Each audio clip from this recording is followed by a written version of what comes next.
காலபுருஷ தத்துவத்துல மூன்றாவது ராசியாக வலம் வரக்கூடிய புதன் பகவானை ராசி அதிபதியாக கொண்டவங்க. அன்பு சொந்தமான மிதுன ராசிக்கு வணக்கங்க. எல்லாரும் எப்படி இருக்கீங்க? புத்தி தெளிவா இருக்கு, வாழ்க்கை தெளிவா இல்லையே, அது ஒரு புறம் இருக்கட்டும். மிதுனம் அப்படின்னாவே பார்க்கறதுக்கு ஒண்ணுமே தெரியாத மாதிரி இருப்பீங்க. ஆனா உங்களுடைய காரியங்களை ஈஸியா செஞ்சு முடிக்கக்கூடிய அளவுக்கு ஆற்றல் படைத்தவங்க. அதே போல பயம் அறியாதவங்க.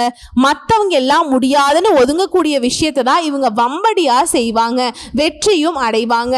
இது மட்டும் இல்லைங்க, எந்த நேரமா இருந்தாலும் சரி எல்லாருக்குமே உதவி செய்யக்கூடிய இயல்பு கொண்டவங்க. கற்பனை வளம் அதிகமா இருக்கும், கலை ஆர்வம் அதிகமா இருக்கும்.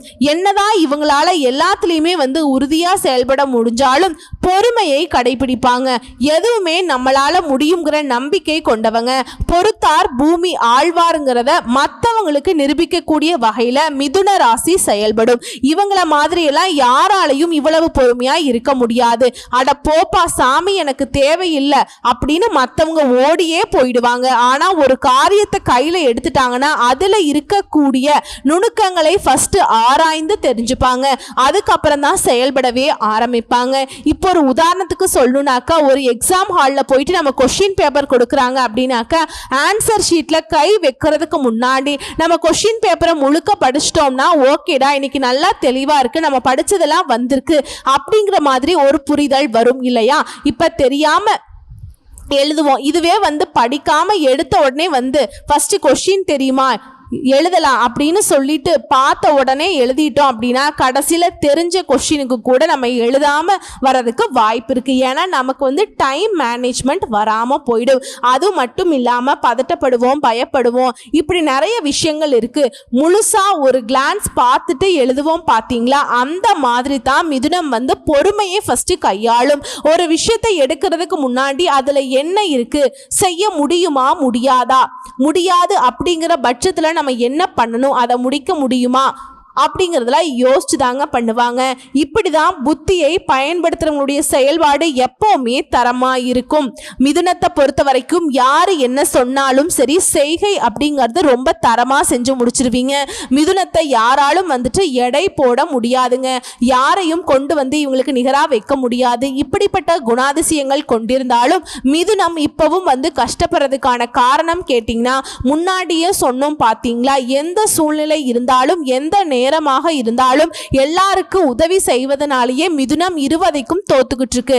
இது இல்லைன்னு மறுக்க முடியுமா? சோ இப்படி வாழும் மிதுன ராசிக்கு தலைப்பை பார்த்திருப்பீங்க. 500 ஆண்டுகளுக்கு பிறகு வீடு தேடி வரக்கூடிய நபரால நவ பஞ்ச யோகம் மிதுன ராசிக்கு உங்களுடன் கைகோர்க்கும். அந்த நபரால நீங்க யோகமான வாழ்க்கையை வாழ போறீங்க. இந்த நவ பஞ்ச யோகம் மிதுன ராசிக்கு எந்த மாதிரியான பலன்களை கொடுக்க போகுது? வாழ்க்கை ஆல்ரெடி பார்த்தீங்கன்னாக்க அடி பாதாளத்துக்கு போயிட்டு இருக்கு. ஏதாவது மாற்றம் இருக்குமா, முன்னேற்றம் இருக்குமா? எந்த தருணத்திலையும் யாருக்கும் சிறிதளவு நாங்க துரோகம் செஞ்சது இல்ல, சிறிதளவு அவங்க கெட்டு போகணும்னு யோசிச்சது இல்ல. தெய்வத்துக்கிட்டே வழிபாடு வைத்தாலும் முழு மனதோடு எல்லாரும் நல்லா இருக்கணும், எல்லாருக்கும் எல்லாம் கிடைக்கணும் தான் வேண்டோம். ஏன் நாங்க மட்டும் இப்போ வரைக்குமே கஷ்டப்பட்டுட்டு இருக்கோம்? நாங்க நல்லதை மட்டும்தான் செஞ்சுக்கிட்டு இருக்கோம். கண்ணுக்கு தெரிஞ்ச ஒரு எறும்புக்கு கூட நாங்க துரோகம் நினைச்சதில்ல. அதனாலதான் இவ்வளவு கஷ்டப்படுறோம். கெட்டது செய்யறவங்களெல்லாம் நல்லா இருக்காங்களே, இப்படி என்ன யோசிக்க வச்சுட்டியே கடவுளே, பெரிய குமுறல் இதுவாதாங்க இருக்கும். இப்படிப்பட்ட நிலையில அந்த தெய்வத்துக்கு நம்முடைய அந்த புலம்பல்கள் பிடிக்கலைங்க. போதும், மிதுனத்தை நம்ம கஷ்டப்படுத்தினது போதும், அவனுக்கு ஒரு நல்லதை பண்ணி விடுப்பா, அந்த பொண்ணுக்கு ஒரு நல்லதை பண்ணி விடுப்பா அப்படிங்கிற மாதிரி மிதுனத்துக்கு கடவுளோட கடைக்கண் பார்வை கிடைச்சிருக்கு. 500 வருஷத்துக்கு அப்புறமா ஒரு யோகம் உருவாகும். ஆமாங்க, இது எல்லா யோகம் மாதிரியும் சாதாரண யோகம் கிடையாது.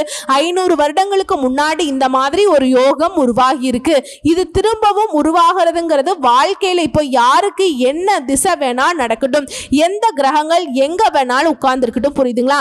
எவ்வளவு கஷ்டம் வேணா நீங்க பட்டுட்டு போங்க. இந்த யோகத்துடைய பலன்கிறது ஒட்டுமொத்தமா உங்க தலைவிதியே மாத்தி பிரம்மன் எழுதினா எப்படி இருக்கும், நீங்க ஆசைப்பட்ட மாதிரி எழுதினா எப்படி இருக்கும், அப்படிப்பட்ட யோகங்களை கொடுக்கக்கூடிய அமைப்பு தான் இந்த நவ பஞ்ச யோகம். சரிமா, யாரோ வீட்டுக்கு வரப்போறாங்க, என் கூட கை கோர்க்க போறாங்களா, இதனால நான் நல்லா இருக்க போறேன்னு சொன்னையே இல்லையா?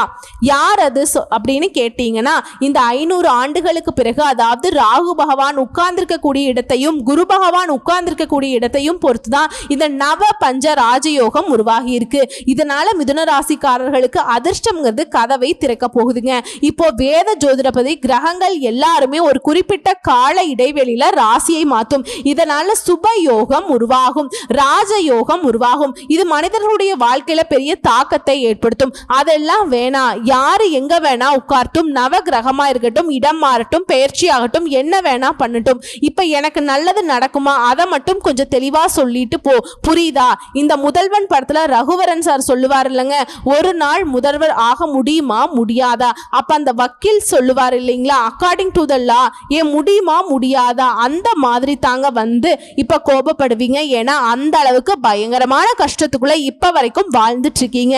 தெளிவா முடிவு பண்றோம். ஆனா எங்கேயோ ஒரு இடத்துல இந்த அழகா ஒரு பானை செஞ்சு ஆத்து நிறைய தண்ணி போறப்ப போய் நிரம்பி எடுத்துட்டு வந்து கரைக்கு வந்து பாக்குறப்ப ஒரு துளி தண்ணி கூட அந்த பானையில இல்லைன்னா எப்படி இருக்குங்க? அந்த மாதிரி தான் மிதுனத்துடைய வாழ்க்கை இருக்கு. நிரம்ப நிரம்ப வேலை பார்க்கிறோம், நிரம்ப நிரம்ப திட்டம் போடுறோம், நிரம்ப நிரம்ப உழைப்ப போடுறோம், பசி தூக்கம் மறந்து ரா பகலா உழைச்சி என்னங்க பிரயோஜனம்? இதுக்கெல்லாம் விடை தெரியணும் இல்லையா? இதுக்கெல்லாம் ஒரு பலன் கிடைக்கணும் இல்லையா? அதுதாங்க இது நவ பஞ்சயோகம் உங்களுக்கு கொடுக்க போகுது. அதாவது நிழல் கிரகமான ராகு பகவான் 2025ஆம் ஆண்டு மே மாதம் 18ஆம் தேதி மீன ராசியிலிருந்து கும்ப ராசிக்கு அதாவது பின்னோக்கி நகர்ந்து வரார். அதே மாதிரி இவர் வந்து கும்ப ராசியில நுழைந்த பின் குரு பகவானும் மிதுன ராசிக்குள்ள நுழைகிறார். ஸோ இதனால ராகு மற்றும் குருவுடைய நிலையை பொறுத்து தான் இந்த நவ பஞ்ச ராஜயோகம் உருவாகுது. இந்த ராஜயோகம் சாதாரண ராஜயோகம் கிடையாதுங்க. வருஷமோ 10 வருஷம் 15 வருஷம் 50 வருஷம் 100 வருஷம் கிடையாதுங்க. 500 ஆண்டுகளுக்கு பின்னாடி தான் இந்த மாதிரி ஒரு யோகமே உருவாகி இருக்கு. இந்த ராஜ யோகங்களுடைய தாக்கம்ங்கிறது சில ராசிக்காரர்களுக்கு அதிர்ஷ்டத்தை கொடுத்தாலும் இதுல வந்துட்டு பெரும்பாலான பலன்கள் அதிர்ஷ்ட பலன்களை பெறப்போகுது. மிதுன ராசி புரியுதுங்களா? இதன் மூலம் மிதுனத்திற்கு தொழில் நல்லா இருக்கும், தொழில் நல்ல வளர்ச்சி இருக்கும், முன்னேற்றத்தை பார்க்க போறீங்க. மேலும் நிதிநிலையுமே நல்ல உயர்வை பார்க்க போறீங்க. சாதாரணமான யோகம்னாலே நம்ம வாழ்க்கையில ஒரு மாற்றம் வரும். ஆனா இந்த நவ பஞ்ச யோகம்ங்கிறது 9 பஞ்சங்களுக்குமே யோகம் தரக்கூடிய விஷயம். அது 9 நவகிரகங்கள் எங்கெங்க உட்கார்ந்துக்கிட்டு எந்த மாதிரியா நம்ம இடத்துல உட்கார்ந்து பயன் கொடுத்தாலும், ஏன் உங்களுடைய அதிபதியை உங்களை கைவிட்டாலும் அந்த நிலையில நீங்க இருந்தாலுமே சரிங்க, ஓகேவா? இந்த நவ பஞ்ச யோகம்ங்கிறது எல்லா வகைகளிலுமே உங்களுக்கு யோகத்தை கொடுக்கும், உங்களுடைய எதிர்பார்ப்புகளை பூர்த்தி செய்து வைக்கும். திரும்ப உதாரணம் சொல்லணும்னா எக்ஸாம் பேப்பரில் நம்ம வாழ்க்கை பேப்பர் வச்சுக்கோங்க, எக்ஸாம் பேப்பரை கம்பேர் பண்ணிக்கோங்க, கொஸ்டின்ஸ் எல்லாமே தெரியல, இந்த யோகம் உங்களுக்கு வந்து எல்லா கொஸ்டின்கான ஆன்சரையும் தெரியப்படுத்தும். இதில் எல்லாத்தையும் தப்பாக எழுதி வச்சுட்டேன். இந்த நவ பஞ்ச யோகம்ங்கிறது உங்களுடைய வாழ்க்கையில் என்னென்ன தவறுகள் நடந்துச்சோ அது எல்லாத்தையுமே சரியாக மாற்றி கொடுக்கும். இப்போ புரியுதுங்களா? இந்த யோகத்துடைய பலன் எல்லாத்துக்கும் மேலே இந்த யோகத்தினால திடீர் நிதி நன்மைகளை பெற போறீங்க. புதிய வருமான ஆதாரங்களை உருவாக்க கூடிய வாய்ப்பு இருக்கு. அதாவது நமக்கு தேவையான பணத்தை நம்மளே அச்சிடுற மாதிரி உங்களுக்கு தேவையான வருமானத்தை நீங்களே உருவாக்கிக்க போறீங்க. அதே மாதிரி வேலையில் இருக்கவங்களுக்கு தனியார் துறையோ அரசாங்கத்துறையோ ஆண்களோ பெண்களோ எல்லாருக்கும் உழைப்பை போட்டு உயர்வை அடையணும், இதுதான் நினைப்போம். ஸோ அப்படி உழைப்பை போட்டு உயர்வு இல்லாதவங்களுக்கு இப்ப பதவி உயர்வு கிடைக்கிறதுக்கான வாய்ப்பு இருக்கு. வாய்ப்பு இல்லைல்ல, கண்டிப்பா நடக்குங்க, முயற்சி பண்ணுங்க. அதுவே குடும்ப உறுப்பினர்களுக்கிடையே உங்களுக்கான உறவுங்கிறது வலுவா இருக்க போது. வீட்டுடைய சூழ்நிலைங்கிறது உங்களுக்கு மகிழ்ச்சியை ஏற்படுது. எல்லாத்துக்கும் மேல குடும்பத்துடைய நிதிநிலையுமே சிறப்பா இருக்கும். சிலர் வந்து புதுசா சொத்து வாங்குவீங்க, வண்டி வாகனம் வாங்குவீங்க, வசதிகள் பெருகுது. யோக நிலைக்கு உங்க வாழ்க்கை நிலை மாறுது. இதே சொந்தமா தொழில் செய்யறோம், வியாபாரம் பார்க்கிறோம், ஆண்களும் சரி பெண்களும் சரி, வியாபாரத்துல திடீர் லாபம் கிடைக்கும். அதே மாதிரி அரசு தொடர்பான வேலைகளை வெற்றி கிடைக்கும். சமுதாயத்துல கௌரவம் அதிகமாகும். குறிப்பா நமக்கெல்லாம் வாழ்க்கையில அதிர்ஷ்டம் ஒண்ணு எழுதவே இல்லை போல அப்படி யோசிச்ச உங்களுக்கு அந்த தூங்கி கொண்டிருந்த அதிர்ஷ்டம் உங்களுக்கு பிரகாசிக்க போகுது. ஏன்னா ராகு உங்களை வந்து இப்போ குரு பகவானை பொறுத்த வரைக்கும் யாருங்க நல்லது பண்ணக்கூடியவர், நல்லது மட்டுமே செய்ய தெரிஞ்சவர். அவர் கூட இந்த ராகு வந்து சேர போறாரு. நான் முன்னாடியே நிறைய பதிவுகள்ல சொல்லியிருக்கேன். ராகு கேது யாருனாக்கா தனியா குணம் கிடையாது. இவங்க யாரு கூட கை கோக்குறாங்களோ அவங்களுடைய குணாதிசயங்களுக்கு தகுந்த மாதிரி இவங்க செயல்படுவாங்க.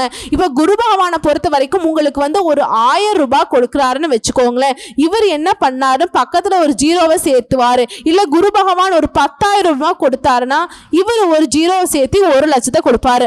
அப்ப குரு பகவான் அளந்து கொடுத்தாலும் ராகு பகவான் உங்களுக்கு அள்ளி கொடுக்க போறாருங்க. குரு பகவான் கொடுக்க நினைச்சா இந்த ராகு பகவான் கொட்டி கொடுப்பார். புரியுதுங்களா? எந்த அளவுக்கு இந்த ராகு பகவான் குரு பகவானுடைய சேர்க்கைங்கிறது உங்களுக்கு யோகத்தை கொடுத்திருக்காருன்னு பாருங்க. இதனால மாணவர்களை பொறுத்த வரைக்கும் தேர்வுகளில் நல்ல மதிப்பெண்களை பெற்று வெற்றி பெறுவீங்க. எல்லா வகையிலுமே சரிங்க. நிதிநிலை ரொம்ப நல்லா இருக்கு. ஓகேங்களா? நீங்க இப்போ இந்த காலகட்டத்தில் விஐபிகளாக வளம் வருவீங்க. ரொம்ப பிரபலம் ஆகுவீங்க. சமுதாயத்துல மதிப்பு மரியாதை அதிகமாகுது. உங்களை வேணான்னு ஒதுக்குனவங்க நீங்களாம் ஒரு ஆளான பேசிட்டவங்க இப்போ உங்ககிட்ட உதவி கேட்டு நிற்பாங்க. வலிஞ்சு வலிஞ்சு பேசுவாங்க. அதே மாதிரி உங்களுடைய பணம் ஏதாவது வெளியில மாட்டிட்டு இருக்கு, சிக்கிய பணம் கைக்கு சேரக்கூடிய அற்புதமான காலகட்டம். அதே மாதிரி வெளிநாட்டு பயணம் மேற்கொள்வதற்கான வாய்ப்புகள் கிடைச்சிருக்கு. வேலைக்கு போறேன், தொழில் செய்ய போறேன், சும்மா போயிட்டு வரலான்னு இருக்கேன். அதே மாதிரி ஆன்மீகத்துல நாட்டம் அதிகமாகுது. மனசுக்கு அமைதியும் மகிழ்ச்சியும் குறைவில்லாம கிடைக்கும். ஒட்டுமொத்த வாழ்க்கை சூப்பரா இருக்க போகுதுங்க. செழிப்பா இருக்க போகுது. வேலையிலும் சரி, வணிகத்திலையும் சரி, இல்ல உத்தியோகத்திலையும் சரி நல்ல முன்னேற்றம்ங்க. வேலை பார்க்குறீங்களா? நல்ல சம்பளம் கிடைக்கும். தொழில் பண்ணுறீங்க, வணிகம் பண்ணுறீங்களா? நல்ல லாபம் கிடைக்கும். தொழிலை நல்ல வளர்ச்சி பெறும். அதே மாதிரி உங்கள் தொழிலையும் சரி, வணிகத்திலையும் சரி அடுத்தடுத்த கட்டத்துக்கு போவீங்க.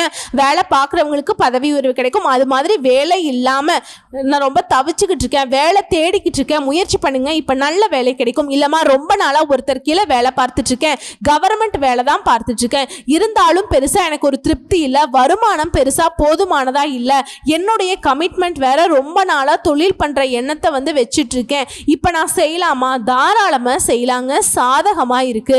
அதே மாதிரி நான் ஆன்லைன்ல வர்த்தகம் பண்ணிட்டு இருக்கேன், பணம் போட்டு பணம் எடுத்து இந்த மாதிரி இன்வெஸ்ட்மெண்ட் மூலியமா பணம் பார்த்துட்டு இருக்கேன். பெருசா தொழில் சிறப்பா இல்லை, நிறைய நஷ்டத்தை கூட பார்த்துட்டேன் அப்படிங்கிறவங்களுக்கு ஏற்கனவே செய்த பழைய முதலீடுகள் இருந்து கூட இப்ப லாபம் கிடைக்கக்கூடிய அளவுக்கு சாதகமான நேரம். என்ன ஒண்ணு, மிதுன ராசி ராகு பகவான் குரு கூட சேர்ந்து உங்களுக்கு சாதகமான பலன் கிடைச்சாலும் எதை செய்யறதுக்கு முன்னாடியும் திட்டமிட்டு செயல்படணும். எந்த முதலீடு பண்றதுக்கு முன்னாடியும் இந்த முதலீடு நமக்கு சிறப்பை ஏற்படுத்துமா, லாபத்தை கொடுக்குமாங்கிறத யோசிச்சு பண்ணுங்க. இருந்தாலும் நல்ல லாபம் கிடைக்கும். ஒரு வேலை தொடர்பா சொல்லுவாங்க இல்லையா, கொஞ்சம் வேலையா வெளியில போயிருந்த மாதிரி சொல்லுவாங்க இல்லையா, அந்த மாதிரி குறுகிய தூர பயணமோ அல்லது நீண்ட தூர பயணமோ போறதுக்கான வாய்ப்பு இருக்கு. அந்த பயணங்கள் கூட உங்களுக்கு நல்ல நிதி ஆதாயங்களை தரக்கூடிய வகையில தான் இருக்கும். எல்லாத்துக்கும் மேல மிதுன ராசிக்கு நடக்கிறது எல்லாமே நல்லதாவே நடக்கும். அதாவது நேர்மறையான மாற்றங்களை மட்டுமே கொடுக்கும். இது இத்தோட இல்லமா, இந்த மே மாதத்தை பொறுத்த வரைக்கும் கிரகங்களுடைய ராஜான்னு சொல்லக்கூடிய சூரிய பகவானும் புதன் பகவான் கூட மாற்றமாகறாங்க. இதன் விளைவாகவும் மிதுன ராசிக்கான பலன்கள் தனிப்பட்ட வாழ்க்கையிலும் சரி, தொழில் வாழ்க்கையிலும் சரி சிறப்பான பலன்களை அனுபவிக்க போறீங்க. பொருளாதார நிலையில பெரிய முன்னேற்றம் ஏற்படும். குடும்பத்தில் இருந்த மகிழ்ச்சியான சூழ்நிலை இருக்கும். திருமணம் ஆகாதவங்களுக்கு நல்ல வரன் அமையும். திருமணம் ஆனவங்களுக்கு இடையே நெருக்கம் அதிகமாகும். இந்த காலகட்டம் மாணவர்களுக்கெல்லாம் சிறப்பான காலகட்டங்க. பெரிய பெரிய தேர்வுகள் எல்லாம் வெற்றி பெற போறீங்க.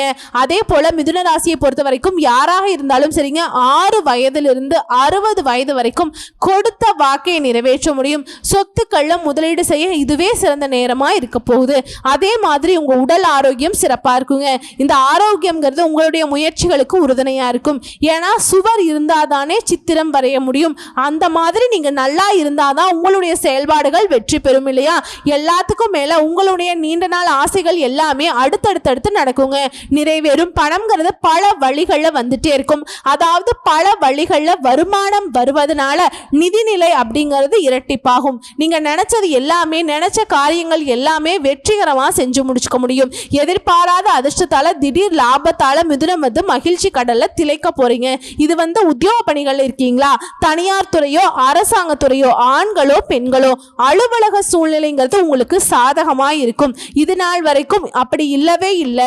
ஒரு ஆபீஸ் இருக்குன்னா நீங்க மட்டும் தனித்து செயல்பட்டிருப்பீங்க, தனியா இருந்திருப்பீங்க. ஆனா இனி அப்படி ஒரு நிலை கிடையவே கிடையாதுங்க. எல்லாருக்கும் உங்களுக்கு கீழே இருப்பாங்க. உங்ககிட்ட வலிஞ்சு வலிஞ்சு பேசி உங்ககிட்ட உதவி கேட்டு நிற்பாங்க. உங்களுக்கு மதிப்பு மரியாதை உயர்ந்துகிட்டே போகும். உங்களுடைய நட்பெயரும் அதிகமாகும். எல்லாமே சூப்பராக இருக்குங்க. அதிகாரமும் அதிகமாக போகுது.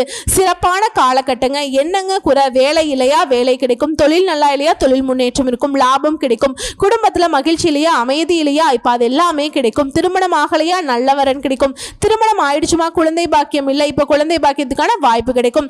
திருமணமாகி கணவன் மனைவி பிரிந்திருக்கோமா? இப்படி இருக்க ஒருத்தருக்கு ஒருத்தர் புரிதல் இல்லாமல் வாழ்க்கை போயிட்டு இருக்கு. இந்த காலகட்டம் இந்த ராகு குருவுடைய சேர்க்கைங்கிறது உங்களுக்கு எல்லா விஷயத்துலையுமே புரிய வைக்குங்க. ஒரு தெளிவு கொடுக்கும். ஒட்டு மொத்தமா எல்லாத்தையும் சரி செஞ்சு கொடுத்துரும். இன்னும் சொல்ல போனா மே மாதத்துல சூரிய பகவான் மே 14ஆம் தேதி ரிஷப ராசிக்கு போறார். அதுக்கு முன் மே மாதம் 6ஆம் தேதி கிரகங்களுடைய இளவரசர்னு சொல்லக்கூடிய புதன் பகவான் மேஷ ராசிக்குள்ள போறார். அதுக்கு பின்னாடி தேவர்களின் குருவான குரு பகவான் 12 ஆண்டுகளுக்கு பின்னாடி மே மாதம் 14ஆம் தேதி மிதுன ராசிக்கு வரார். இதுக்கு பின்னாடி மே 18ஆம் தேதி ராகு கேது வந்து அவங்களுடைய இடத்தை மாத்துறாங்க. எல்லாத்துக்கும் மேல இந்த மாசத்துடைய கடைசி நாளான 31ஆம் தேதி கூட சுக்கிர பகவான் மேஷ ராசிக்குள்ள போறார். இப்படி 6 கிரகங்களுமே ராசியை மாற்றுவதனாலுமே மிதுனத்திற்கு, அதாவது ராகுவும் குருவும் சேர்ந்துக்கிட்டு செஞ்சு வேலைங்க. இவங்க எல்லாம் அவங்கவுங்க பங்குக்கு நான் செய்கிறேன், நான் பண்ணுறேன் அப்படிங்கிற மாதிரி இவங்களால முடிஞ்ச வாய்ப்புகளை, அதிர்ஷ்டங்களை கொடுத்துக்கிட்டே இருக்காங்க. எதிர்பாராத அளவில் நல்ல முன்னேற்றத்தை பார்க்க போகிறீங்க. தொழிலாக இருக்கட்டும், வாழ்க்கையாக இருக்கட்டும், எதுவாக இருந்தாலும் சரிங்க, மிகவும் அதிர்ஷ்டகரமான நிலை இப்போ வந்து வாழ போகிறீங்க. நிதி ரீதியாக சிறப்பாக இருக்குது. பணம் பல வழிகளில் உங்களை தேடிட்டு வரும். தினசரி வருமானம் அதிகமாகும். பதவி உயர்வு, சம்பள உயர்வு, அது அரசியல்வாதிகளுக்கெல்லாம் சொல்லவே வேண்டாங்க. கொடிகட்டி பறக்க போறீங்க. புதுமண தம்பதிகளுக்கு குழந்தை பாக்கியம் கிடைக்கும். வேலை பார்க்குறியா? கூட வேலை பார்க்குறவங்களுக்கும் சரி, உயர் அதிகாரிகளுக்கும் சரி முழு ஆதரவை கொடுப்பாங்க. அப்புறம் ஒரு விஷயங்க, மிதுன ராசிக்காரங்க, இது வந்து பார்த்தீங்கன்னா பணக்காரர்களுக்கு தான் செட் ஆகுமா? இது வந்து படித்தவங்களுக்கு தான் செட் ஆகுமா? நான் எல்லாம் வந்து பார்த்தீங்கன்னா படிக்கல, எனக்கு இவ்வளோ வயசாகுது, ஆஹா ஓன்னு எதை சொன்னாலும் சரிங்க. மிதுன ராசியில் பிறந்த, மிதுன ராசியில் இருக்கக்கூடிய நட்சத்திரத்துக்கு எல்லாருக்குமே இப்போ ஒரு குழந்தை இருக்குது, அதாவது படிக்குது அப்படின்னா அதுக்கு என்ன தேவை? படிப்பில் நல்ல மார்க் வாங்கணும். நம்முடைய பெற்றோர்கிட்டையும் ஆசிரியர்கிட்டையும் நல்ல பாராட்டுகளை பெறணும். அதே மாதிரி ஃப்ரெண்ட்ஸ் மத்தியில் வந்துட்டு ஒரு மாதிரி ஹீரோ மாதிரி வளம் வரணும்னு தோணும் இல்லையா? இந்த மாதிரியில் கூலி வேலை செய்கிறவங்களுக்கு என்ன தோணும்? டெய்லி வேலை கிடைக்கணும், நல்ல வருமானம் இருக்கணும், குடும்பத்தில் எல்லாருக்கும் வந்துட்டு ஏதாவது பிடிச்சதை வாங்கி கொடுக்கணும், இப்படி ஒரு தேவை இருக்கும் இல்லையா? அந்த மாதிரி எல்லாருக்குமே ஒரு முன்னேற்றம் இருக்கும். உங்களுடைய எதிர்பார்ப்புகள் எல்லாமே இந்த காலகட்டத்தில் நிறைவேறும். புரிச்சுங்க? நவ பஞ்ச ராஜயோகம்ங்கிறது சாதாரணமாக உங்களுக்கு நல்லதை பண்ணாதுங்க. முழுக்க முழுக்க அதிர்ஷ்டத்தில் உங்களை குளிப்பாட்டும். பயப்பட வேண்டாம். வரக்கூடிய வாய்ப்புகளை பயன்படுத்துறது மட்டும்தான் உங்களுடைய ஒரே வேலையாக இருக்கணும். இப்போ இந்த கலியுகத்தில் எல்லாருடைய எதிர்பார்ப்பும் என்னமா? ஓடி உழைக்கிறது, வெளிநாட்டுக்கு போகிறது, அங்கே போகிறது, இங்கே போகிறது, நேரம் காலம் இல்லாமல் தூங்காமல், இப்படி எல்லாத்துக்கு பின்னாடி என்ன காரணம் இருக்குது? பணம். இந்த பணம்ங்கிறது, இந்த ராகு குருவுடைய சேர்க்கைங்கிறது உங்களுக்கு நிறைய வரும். நிறைய சேமிப்பீங்க, நிறைய சுப செலவுகளை பண்ணுவீங்க. கோயிலுக்கு கொடுக்கறது, ஃப்ரெண்ட்ஸுக்கு கொடுக்கறது, சொந்த பந்தங்களுக்கு கொடுக்கறது, வீட்டில் இருக்கக்கூடிய எல்லாருடைய தேவைகளையும் பூர்த்தி பண்ணுறது, இப்படி சுற்றி இருக்க எல்லாருமே இந்த பணம் மழையில் நனைய போகிறீங்க.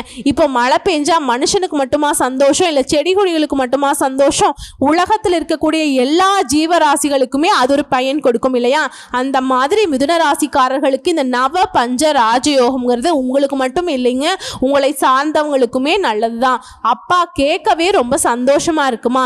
இந்த அதிர்ஷ்டம் எனக்கு நிறையா இருக்கணும்னா ஏதாவது பரிகாரம் இருக்கா அப்படின்னு கேட்டிங்கன்னா, ஏதாவது தெய்வத்தை வணங்கி நான் ஏதாவது கெட்டியாக பிடிச்சுக்கிறேன்னு பார்க்குறேன் அப்படின்னு கேட்டிங்கன்னா, முடிஞ்ச வரைக்கும் புதன்கிழமைகள் தோறும் அருகில் இருக்கக்கூடிய பெருமாள் கோயிலுக்கு போயிட்டு வாங்க. அங்கே வந்து நல்லெண்ணெய் தீபம் ஏற்றி அந்த பெருமாளுடைய ஆலயத்தை 7 முறை வலம் வந்துட்டீங்க, நீங்கள் நினச்சதும் நடக்குங்க, உங்களுக்கு கிடைச்சதும் நிலைக்கும். அதே மாதிரி மலர் பரிகாரம்னு பார்த்தோம்னா புதன்கிழமைகள் தோறும் பெருமாளுக்கு துளசி மாலை சாற்றி வழிபாடு செய்யுங்க. உங்களுக்கு அதிர்ஷ்டம் தரக்கூடிய கிழமைகள்னு பார்த்தோம்னா செவ்வாய், புதன். அதிர்ஷ்டம் தரக்கூடிய திசைகள் கிழக்கு, வடக்கு. அதிர்ஷ்டம் தரக்கூடிய நிறம் ஆரஞ்சு, ஊதா, மஞ்சள். இந்த நிறங்களை அதிகமாக பயன்படுத்துங்க. அதிர்ஷ்டம் தரக்கூடிய எண்கள்னு பார்த்தோம்னா 1, 3, 5, 9. இரண்டாவது பரிகாரம் மற்றும் வழிபாடு. குருவை வணங்கி வர மனக்கவலைகள் நீங்கும். எதிர்பார்த்த வெற்றியும் கிடைக்கும், எதிர்பாராத வெற்றியும் கிடைக்கும். குடும்பத்தில் மகிழ்ச்சி ஏற்படும். குரு வணங்குறதுக்கு வியாழக்கிழமையை பயன்படுத்துங்க. வியாழக்கிழமைகள் தோறும் குருவிற்கு விரதம் இருக்கிறதுமே உங்களுக்கு சிறப்பு தான். அதே மாதிரி அந்த நாள்ல மஞ்சள் நிறத்தை அதிகமா பயன்படுத்துங்க. இது எல்லாத்துக்கும் மேல அன்னைக்கு விரதம் இருந்து துறவிகளுக்கு மஞ்சள் கலர்ல உடைகளை தானம் கொடுங்க. புரியுதுங்களா? எல்லா வகையிலுமே அதிர்ஷ்டம் நிலைக்கும். சோ இப்ப வரைக்கும் பார்த்த இந்த பலன்கள் எல்லாமே மிதுன ராசிக்கு அந்த ஒரு நபர்னு சொன்ன இல்லையா, குருவோட கை கோர்க்கும் ராகுனால மட்டும்தான் நீங்க இப்போ அதிர்ஷ்டத்தை அனுபவிக்க போறீங்க. வாழ்த்துக்கள், நல்லதே நடக்கும். நன்றி, வணக்கம்.